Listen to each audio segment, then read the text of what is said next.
दोस्तों आज की इस वीडियो में मैं आपको गोमती प्रवाह मार्ग के बारे में बताऊंगा। दोस्तों गोमती नदी गंगा नदी की एक सहायक नदी है जो कि लेफ्ट साइड से आती है और भारत की सबसे लंबी नदियों में से एक है। इस नदी की लंबाई लगभग 960 किलोमीटर है और यह उत्तर प्रदेश में जन्म लेके उत्तर प्रदेश में ही गंगा नदी से जाके मिल जाती है। मैं आपको बता दूं कि पौराणिक कथाओं के अनुसार ऋषि वशिष्ठ की पुत्री गोमती के नाम से इस नदी का नाम पड़ा है गोमती नदी। ये नदी भौगोलिक रूप से उत्तर प्रदेश के लिए बहुत ज़रूरी मानी जाती है क्योंकि इसमें से बहुत सी नहरें निकलती है जो नहरें आपको सिंचाई में काम आती है, इसलिए इसका महत्व वैसे ही बढ़ जाता है। जल ग्रहण क्षेत्र की बात की जाए तो इस नदी का टोटल जल ग्रहण क्षेत्र लगभग 30,000 वर्ग किलोमीटर है। काफ़ी बड़ा क्षेत्र है तो इम्पॉर्टेंट है। इसके अलावा अगर इसके स्रोत की बात की जाए तो ये एक मानसूनी नदी है, यानी कि मानसून अगर अच्छा आता है तो इसका जो प्रवाह है बहुत तेज होता है और अगर मानसून कमज़ोर आता है तो इसका ज़्यादातर प्रवाह जो है कमज़ोर रहता है, मतलब ज़्यादा पानी इसके अंदर रहता नहीं है।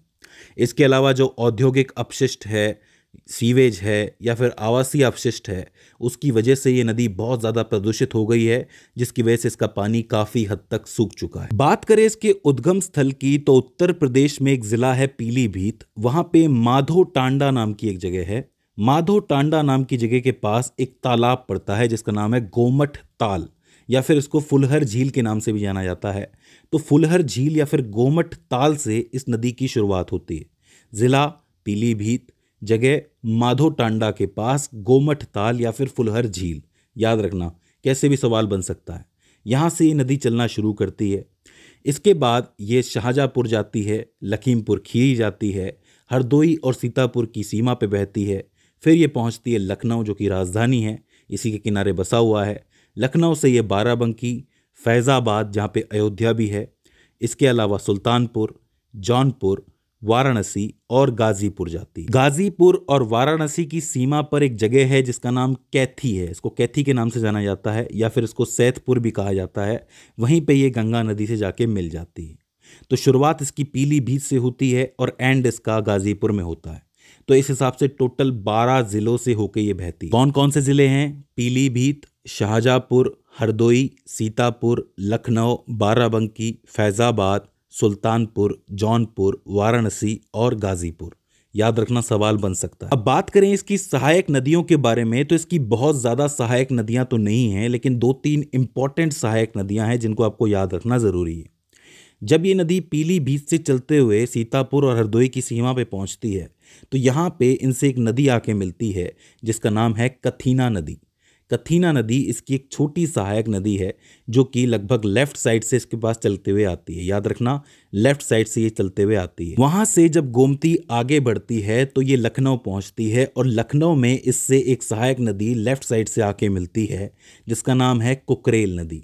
याद रखना, राजधानी में कोई नदी आकर के मिल रही है तो इंपॉर्टेंट हो जाती है कुकरेल नदी। सवाल वैसे भी बन चुका है कि लखनऊ में गोमती नदी से कौन सी नदी आके मिलती है? कुकरेल नदी। कुकरेल नदी के थोड़ा सा आगे, मतलब जहाँ कुकरेल नदी मिल रही है उससे थोड़ा सा आप आगे जाओगे तो यहाँ पे आपको एक नहर भी मिलेगी जिसका नाम है हैदर अली नहर। याद रखो, हैदर अली नहर, जो कि इस तरीके से आगे बढ़ती है। ये जो नहर है ये उत्तर प्रदेश के इस हिस्से की जो कृषि है उसके लिए इंपॉर्टेंट मानी जाती है और साथ ही ये नवाब वाजिद अली शाह प्राणी उद्यान, यहाँ पे एक प्राणी उद्यान बना हुआ है नवाब वाजिद अली शाह के नाम पे, उसमें से होके गुजरती है। आपने देखा होगा कि बहुत से नेशनल पार्क होते हैं जिनमें से नदी होके गुजरती है, वैसे ये नहर जो है इस प्राणी उद्यान से होके गुजरती है।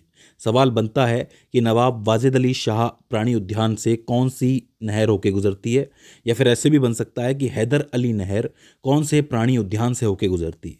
तो इसे भी आपको याद रखना है।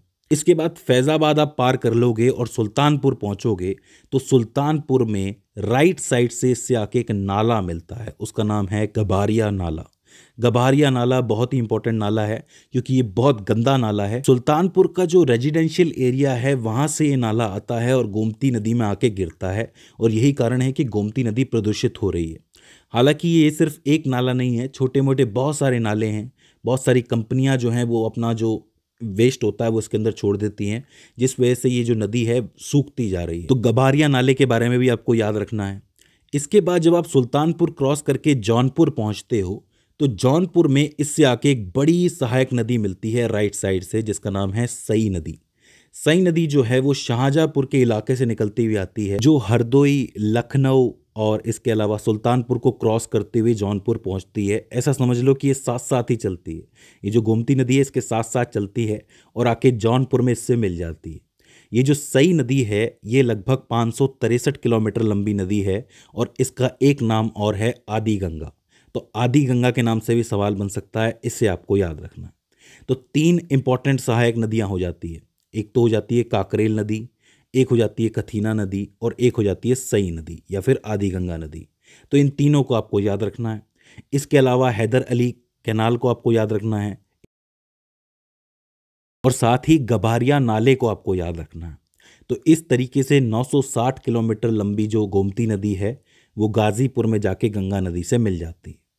मुझे उम्मीद है कि ये गोमती नदी का प्रवाह मार्ग आप लोगों को समझ में आया होगा। अगर इसके बाद भी इसके अंदर आपको कोई क्वेरी आती है, कोई दिक्कत आती है, तो आप हमें कमेंट सेक्शन में बता सकते हैं। तो दोस्तों आज की इस वीडियो के अंदर बस इतना ही। See you on the next one.